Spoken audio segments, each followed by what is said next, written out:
comment construire un thème impactant.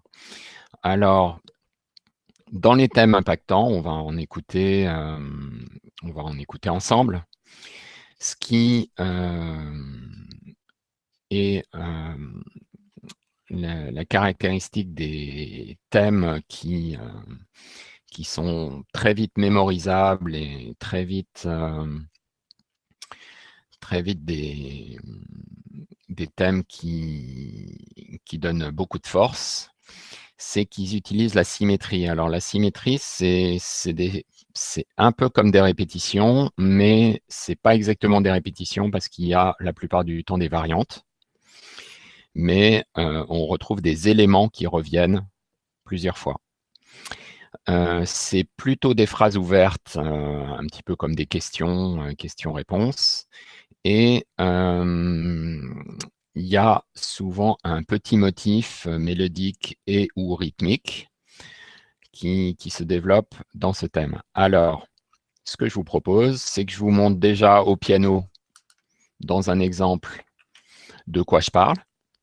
Et ensuite, on va écouter des thèmes de référence. Donc, je vous ai dit Pirates des Caraïbes, etc. Mais déjà, je peux vous montrer un petit peu au piano ce que j'entends par la symétrie, ce que j'entends par plutôt des phrases ouvertes, qu'est-ce que c'est que des questions-réponses, et qu'est-ce que c'est qu'un motif mélodique ou rythmique court.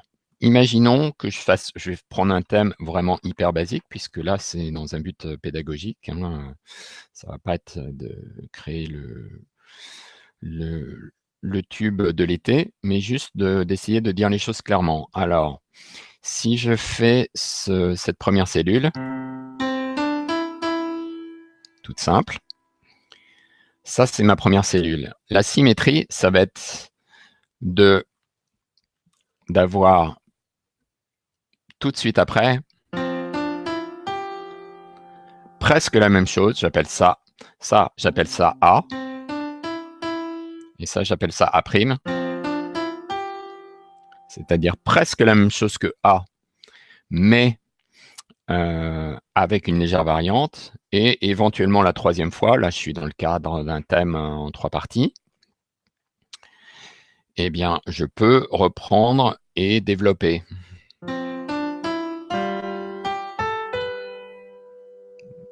Voilà. Donc ça me donnera quelque chose comme ça.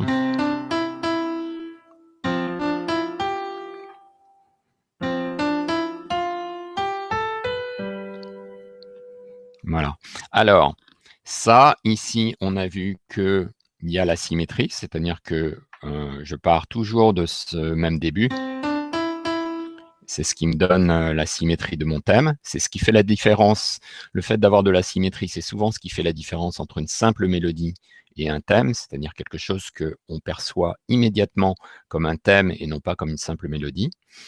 Et la deuxième chose, c'est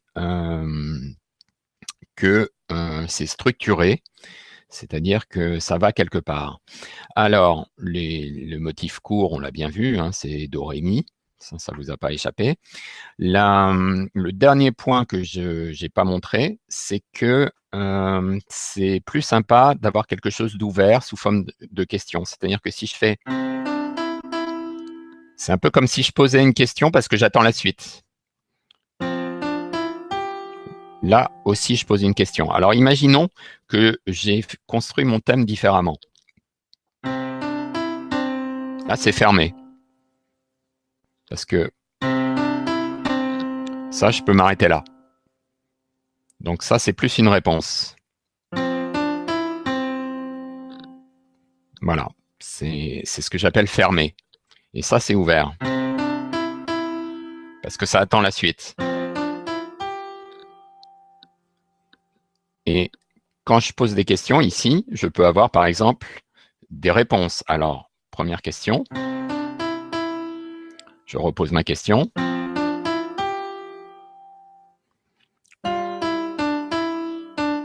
Et ça va être ma réponse. Voilà. Donc, il y a tous ces fonctionnements-là qui existent dans les thèmes.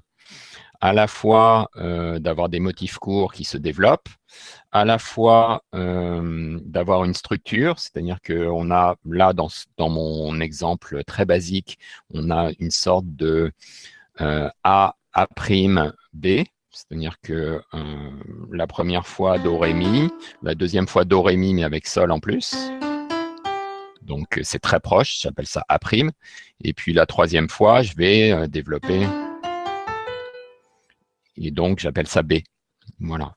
Appelez ça comme vous voulez, du moment qu'on est d'accord sur le fonctionnement. Voilà, et le fait que ce soit ouvert et que ce soit éventuellement un fonctionnement en question-réponse. OK, ça, c'était ma manière de vous le montrer avec un petit thème tout simple. Maintenant, voyons des exemples de thèmes. Je vous fais écouter la première exposition dans le grave du thème de la liste Schindler. Vous essayez de détecter les symétries, essayez de détecter quand c'est sous forme de question et sous forme de réponse. Et dès que ça passe à l'octave au-dessus, je vous donne mon analyse personnelle et on voit si on est d'accord. Alors.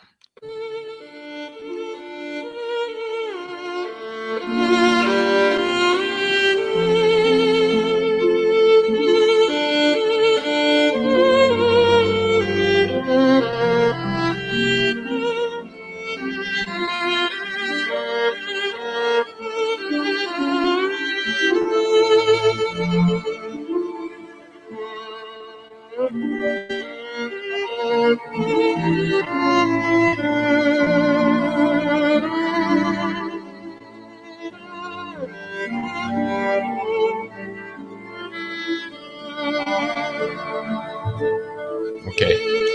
Écoutez, première fois. Sous forme de question parce qu'on attend la suite. Deuxième fois.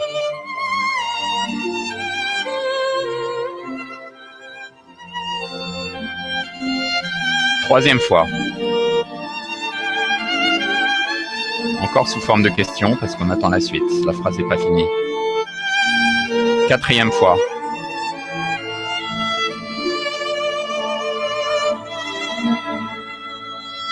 Cinquième fois. Et là, on a la réponse. Ça se termine. Voilà. Donc, on a entendu 5 fois le motif. Comme ça, développé, l'intervalle augmente un peu sur la fin, mais le principe reste le même. Donc, on a entendu 5 fois cette même cellule qui structure complètement le thème. Et on a vu qu'à chaque fois, ça reste sous forme de question pour faire avancer le thème et qu'il n'y ait pas de moment où on a un temps mort et où ça doit redémarrer. Non, c'est toujours en mouvement. Alors, est-ce que la mélodie peut être identique entre question et réponse et donc choisir de donner le rôle de la question et de la réponse à l'orchestration plutôt qu'à la mélodie? Alors, ça tombe bien parce que je pense que j'ai un exemple qui répond à cette question dans un instant. Ce qui fait la différence entre une question et une réponse, c'est que la mélodie ne donne pas l'impression de se terminer, elle donne l'impression d'attendre une suite. Et donc, l'orchestration va avoir du mal à remplacer cette fonction mélodique. Donc, il va falloir changer, mais parfois c'est juste une note ou deux qui suffit à changer le fait qu'un fragment mélodique devienne une question ou une réponse.